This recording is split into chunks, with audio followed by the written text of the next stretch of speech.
Para hoy es un gusto presentarles al invitado de esta mañana. Es Gerardo Zamora, reconocido periodista costarricense.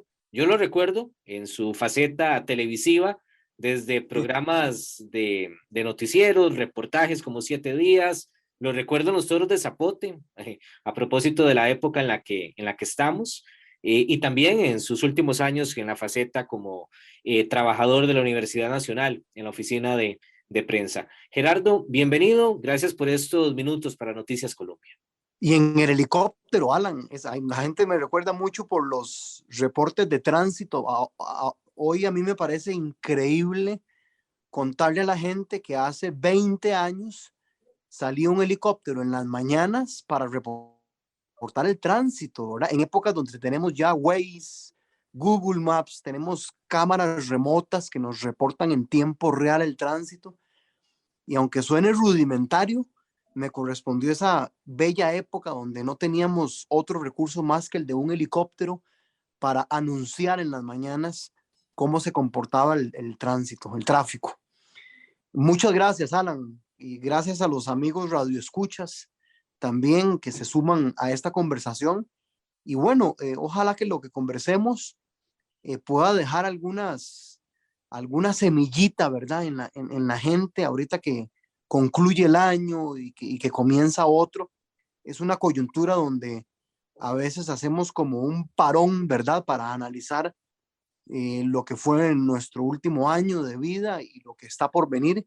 Y de pronto ese espíritu o esa coyuntura es muy favorable para conversaciones tal vez como estas, ¿verdad? Que nos ayuden un poco a encontrar posibles pautas que nos ayuden a enfrentar la vida intensamente. Así que con mucho gusto, Alan, muchas gracias más bien por la invitación. Gracias a usted, Gerardo, y qué buen recuerdo ese del helicóptero. Ahora haciendo memoria, lo recuerdo, un poquito más joven yo viendo la televisión temprano, que siempre me llamaba la atención esto del periodismo, así que ahí estaba pendiente, pero sí, no lo tenía en el radar, cómo han ido cambiando las cosas. Y precisamente, Sí, Gerardo, y para todos los oyentes, la razón por la que conversamos es porque su vida le cambia en los últimos años.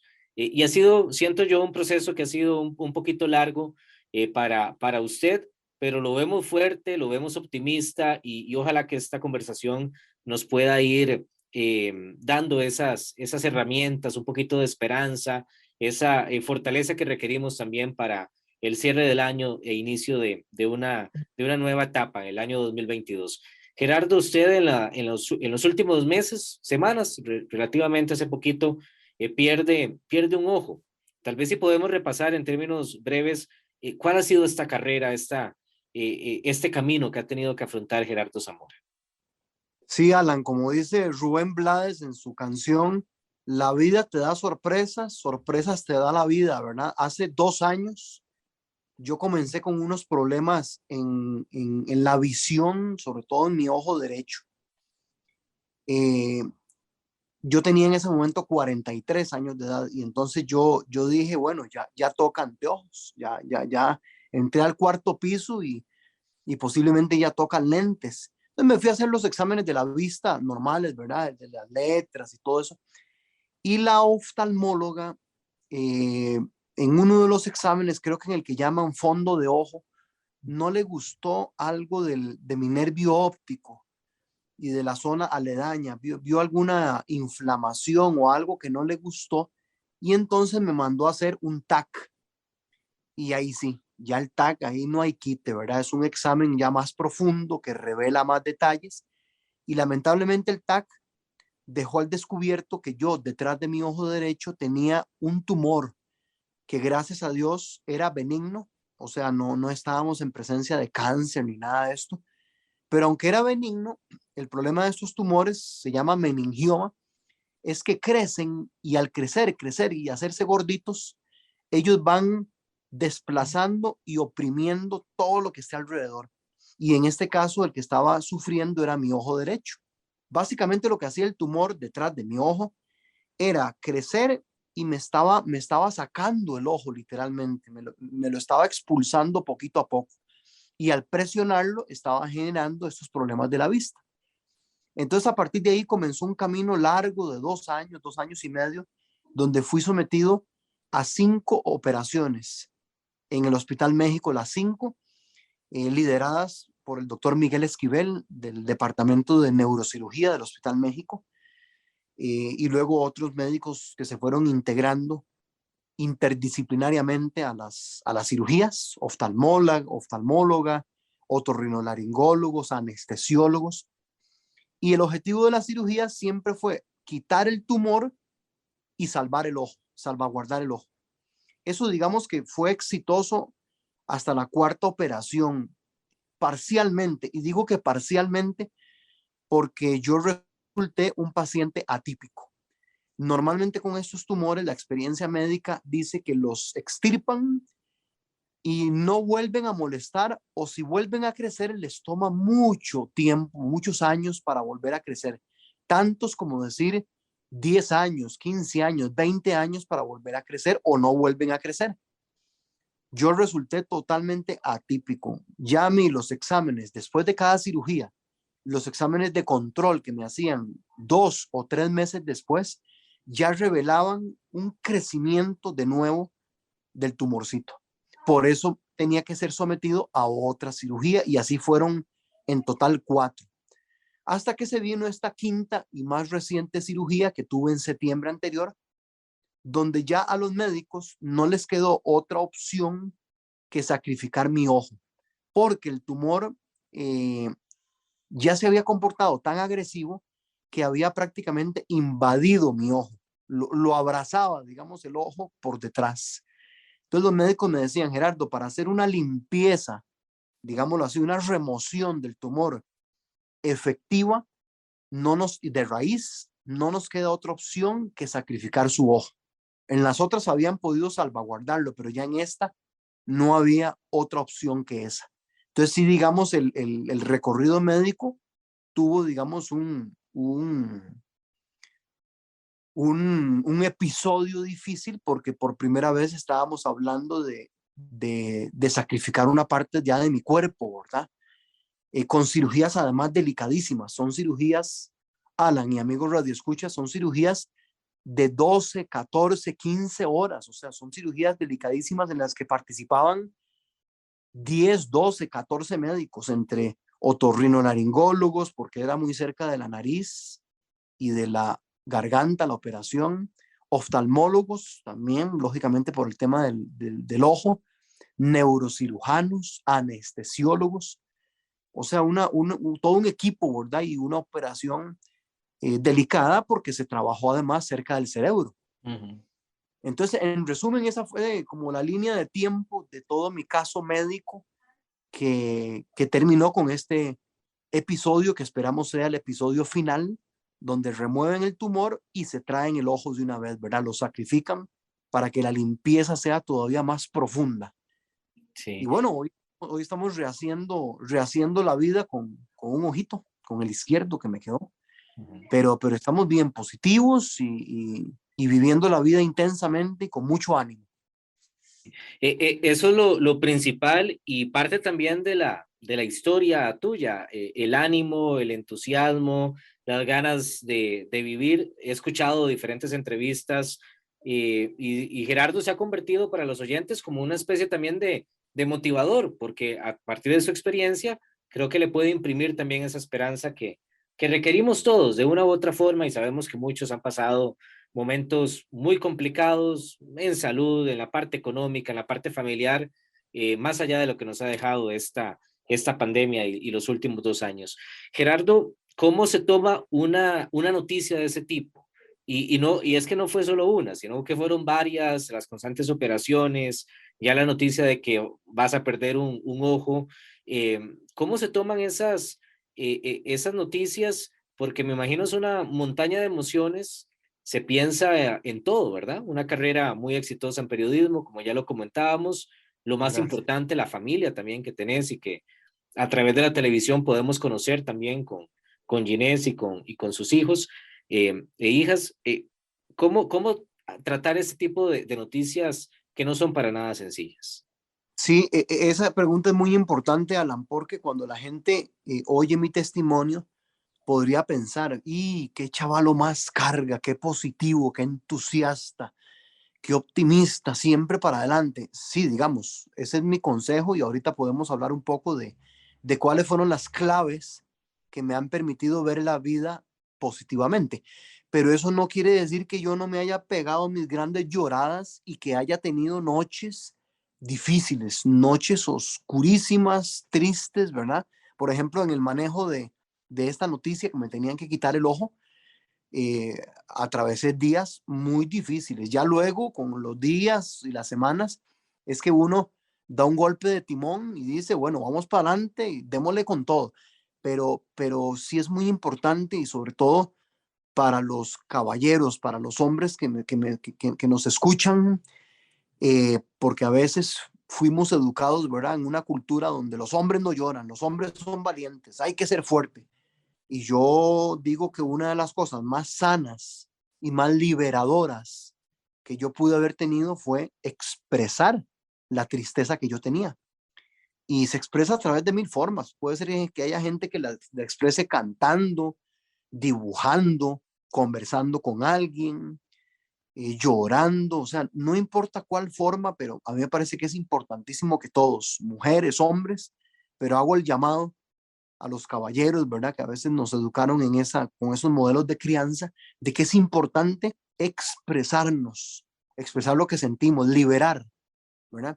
En mi caso eso fue muy importante y luego ya sí hubo oportunidad para ya con más calma, habiendo tomado decisiones, empezar a decirse uno, bueno, ¿y de ahora de qué me aferro y de qué me agarro para ver positivamente esto, para seguir adelante, para ir con todo, ¿verdad?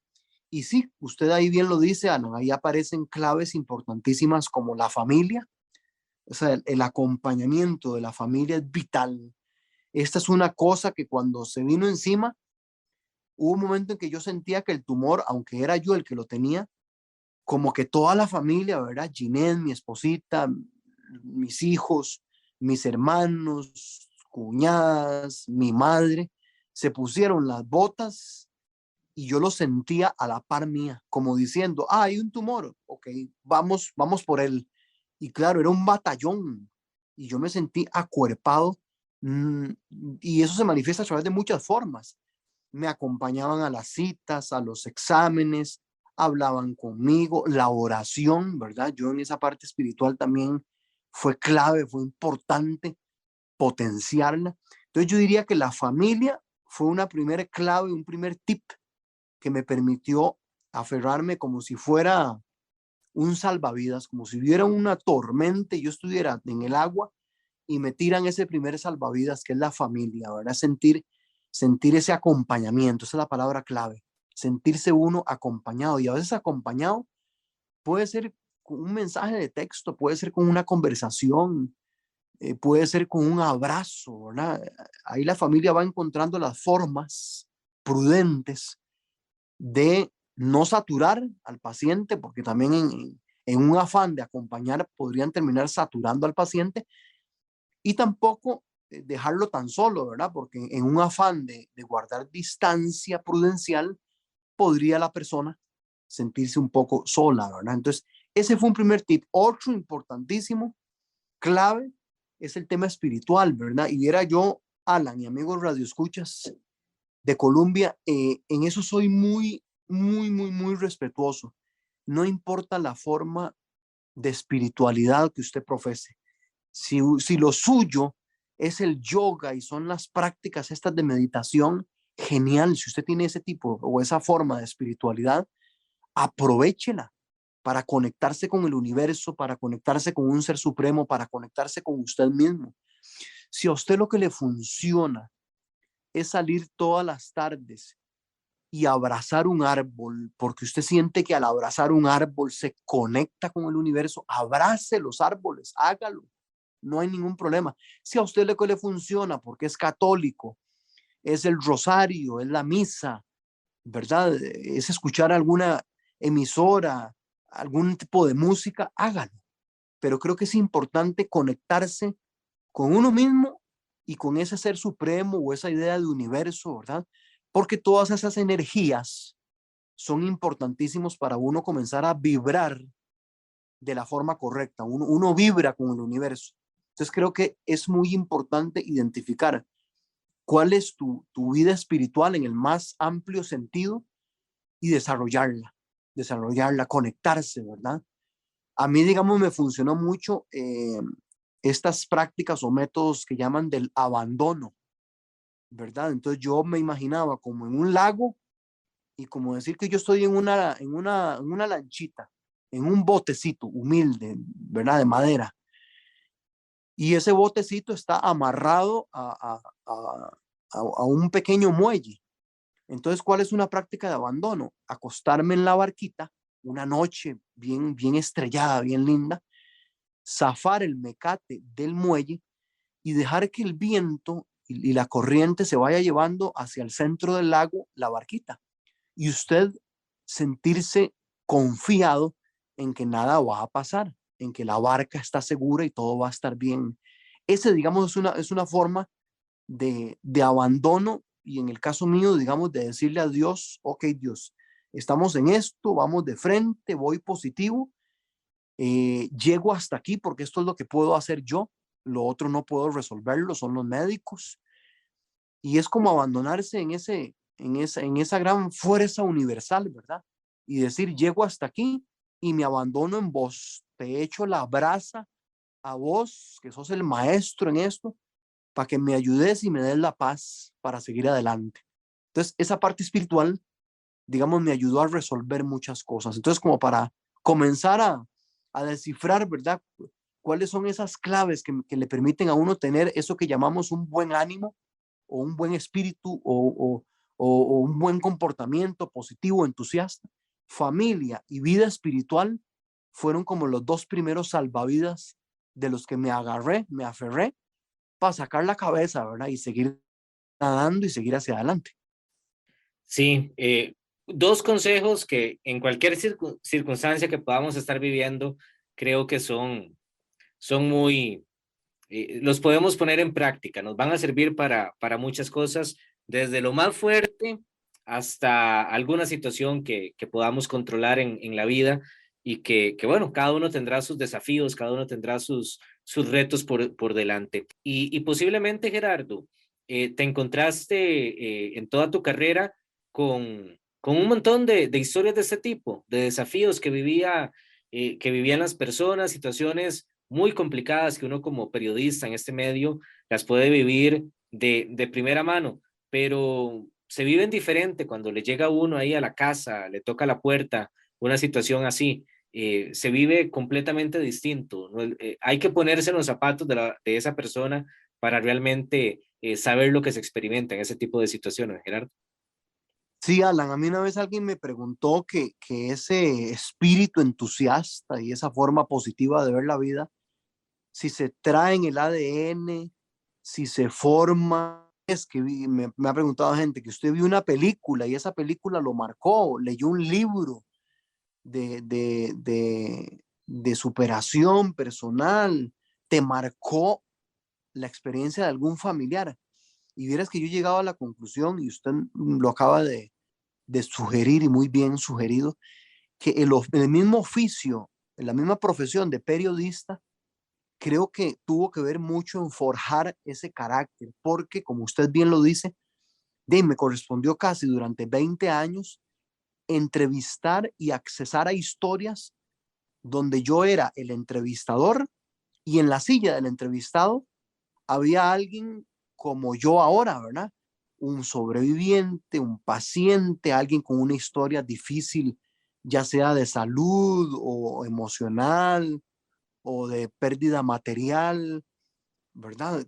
Casos tremendos que me tocó dar cobertura, donde la resiliencia, ¿verdad? Esa capacidad de sobreponerse a la adversidad, la vi durante casi 20 años de primera mano, ¿verdad? Elaborando reportajes y luego con conversaciones fuera de cámara con esos protagonistas, ¿verdad? Ya cuando uno en el ejercicio de la profesión está por despedirse de un hogar o mientras se monta el equipo y haces un vínculo, digamos, de confianza con el entrevistado. Entonces, durante 20 años me nutrí de esas vivencias sin saber yo que eso estaba forjando posiblemente en mí una base, ¿verdad? Un carácter. Eso y además, Alan, amigos Radio Escuchas, durante casi 20 años también vi mucha necesidad, claro, porque en la cobertura de huracanes, de terremotos, de algún golpe de estado, en Honduras, me acuerdo que fuimos, de situaciones, digamos, delicadas, vi mucha necesidad, ¿verdad? Y esto más adelante cuando lo conversemos tiene directa relación con esa capacidad de ver uno el vaso medio lleno, ¿verdad? Cuando uno ha visto realmente de cerca, en primer plano, la necesidad en terceras personas, uno se ubica bastante en la realidad y sabe si uno está del lado de los agradecidos o del lado, digamos, de las víctimas, por así llamarlo. Entonces creo que la profesión me ayudó mucho a forjar esa filosofía de vida que hoy yo llamo la filosofía del vaso medio lleno, no la del vaso medio vacío. Sí, a eso iba Gerardo, y lo has mencionado, la palabra agradecido sin importar lo que suceda, sin importar la circunstancia, sin importar que el panorama todavía es un poco incierto, lo que podría traer, el cómo se vive, por ejemplo, perdiendo un ojo en poco tiempo y acostumbrarse a esa dinámica. Agradecido pese a todo eso, Gerardo. Sí, y yo creo que para uno desarrollar el sentimiento, la capacidad de la gratitud, ¿verdad? Que es esto de estar agradecido con la vida y que es además una medicina formidable. El paso previo a esto del agradecimiento, eh, creo que consiste en uno visualizar antes todas aquellas cosas que tenés a tu favor. A veces los seres humanos somos especialistas en levantar listas de lo que nos falta, ¿verdad? Entonces, qué sé yo, en mi caso, con lo del ojo, si yo me hubiera victimizado un montón de noches y me quedo ahí empantanado en un puro lamento, ¿verdad? Y me quejo de que, ay, me falta mi ojo. Y ahora mi visión no va a ser lo mismo. Y ahora manejar auto posiblemente no podré. Y si lo hago, ya no va a ser lo mismo. Ya no podré jugar fútbol. Ya no podré. Y entonces empieza uno a levantar la lista de las cosas que ya no tengo o que ya no puedo. Y uno es especialista en eso. O sea, uno a veces es el peor verdugo de sí mismo, ¿verdad? Y entonces uno se victimiza, ¿verdad? El pobrecito. Ese es, digamos, una lectura del vaso medio vacío, ¿verdad? Donde usted lo que levanta es una lista solo de cosas que te faltan, que no tenés. El vaso medio lleno, ¿en qué consiste? Y esto está conectado directamente con la gratitud. Bueno, en levantar un inventario de lo que tenés a tu favor. Entonces, en el caso mío, ¿qué cosas empecé yo a levantar y a incorporar en esa lista?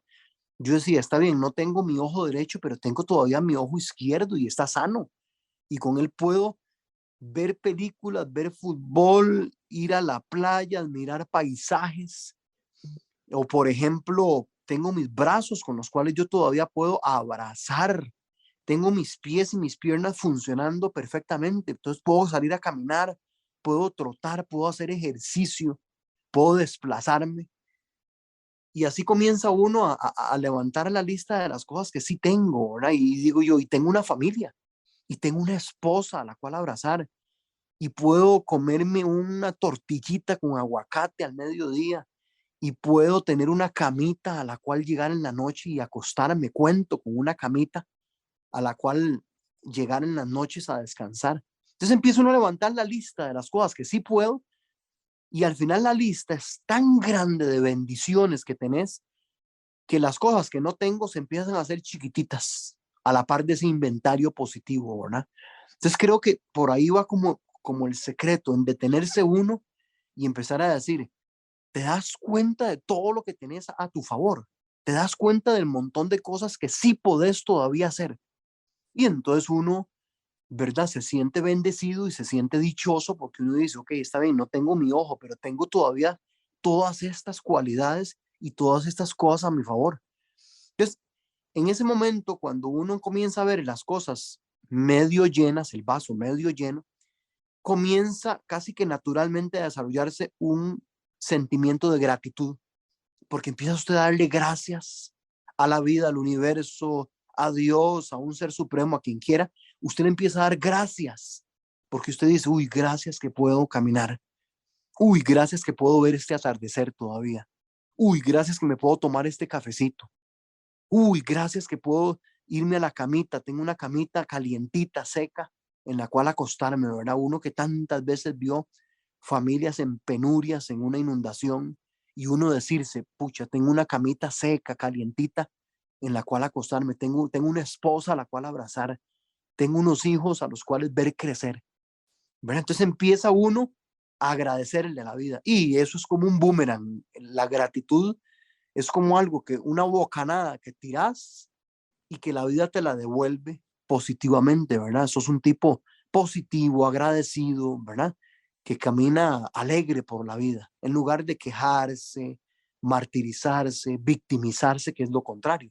Entonces a mí me ayudó mucho esto de levantar una lista, un email de cosas positivas que tengo y que conectan directamente con todo esto que llamamos gratitud, ¿verdad?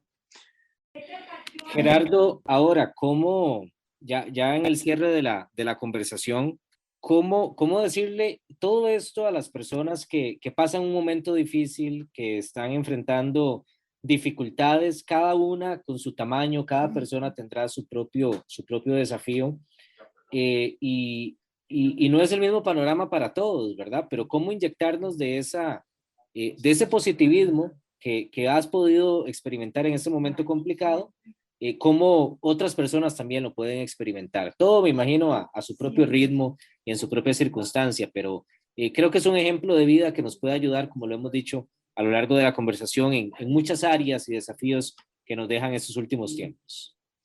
Si yo le diría a toda la gente que nos escucha o que ha tenido acceso a historias de este tipo o a testimonios de ese tipo, que estos grandes cambios o esta forma de ver la vida se alcanza con la fórmula de un día a la vez. Yo, digamos, aprendí porque yo era tremendamente precisado, quería todo para allá.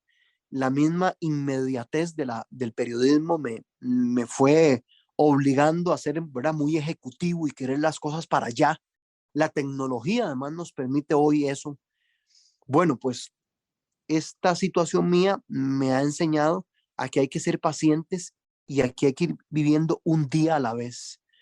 Entonces, el primer día cuando desperté de la operación, no pretender ya a los 10 minutos estar caminando. Ese primer día, mover mi mano derecha, el brazo derecho nada más, un día a la vez. El segundo día, brazo izquierdo. Tercer día, ahí mismo en la camilla, pierna derecha, incorporarme nada más en la cama, sin siquiera caminar, nada más incorporarme sentado. Pie, sin caminar todavía, pero que mi pie sienta el suelo, ¿verdad? El piso. Séptimo día, que los dos pies de manera simultánea sientan el piso. Octavo día, con ayuda de un enfermero, de una enfermera, de un familiar, procurar nada más enderezarme ya de pie a la par de la camilla sin caminar.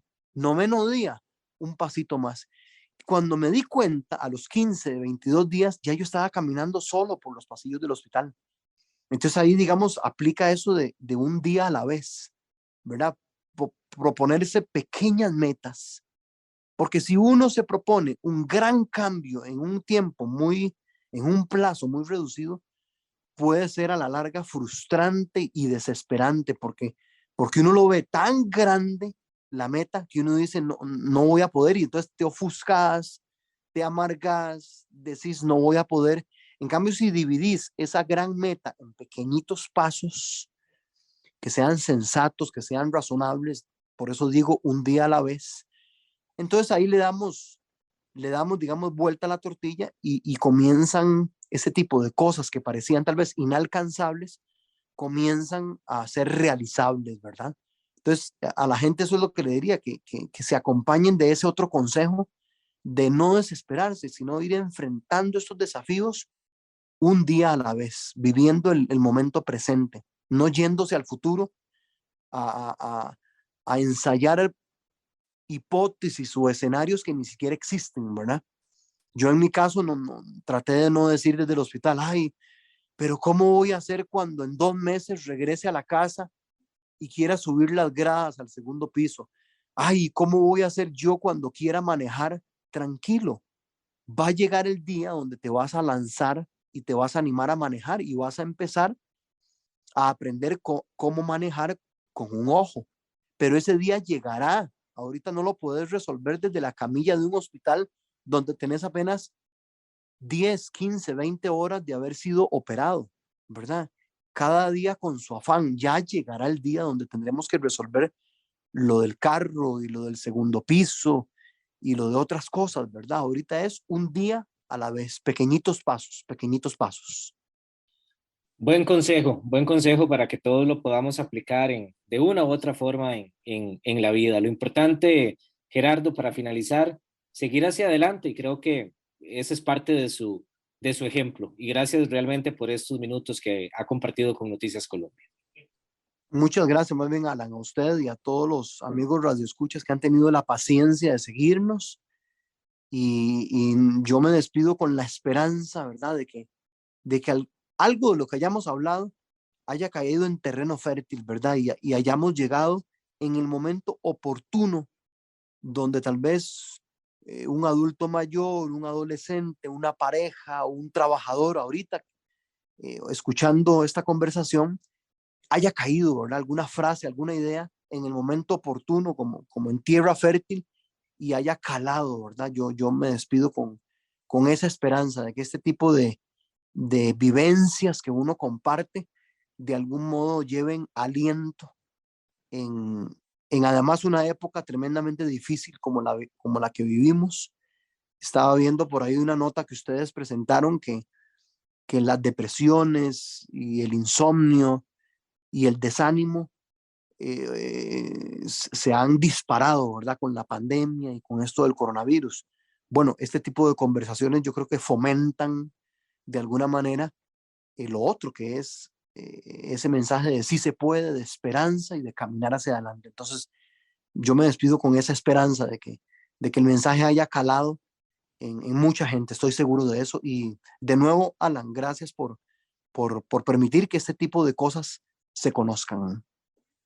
Gracias a usted, Gerardo Zamora, reconocido periodista, por su testimonio, por compartir estos pensamientos, este punto de vista, y estoy seguro que ha llegado al corazón y la mente de muchos oyentes. Esta es parte también de la realidad que tenemos en el país, los desafíos que nos deja la vida también por delante, más allá de todo el tema político, económico, los sucesos, lo que es noticia pura y dura, también esa es una parte que como medios de comunicación podemos sacar un espacio y debemos sacar un espacio también para poder compartir y contribuir de una forma a atender todo eso que nos ha dejado este último tiempo tan complicado. Gerardo, de parte del equipo de Noticias Colombia, que lo conocemos, que apreciamos su trabajo, que lo consideramos como un muy buen colega, de parte de todo el equipo, muchos éxitos. Feliz Navidad, feliz Año Nuevo también, felices fiestas para usted y toda su familia.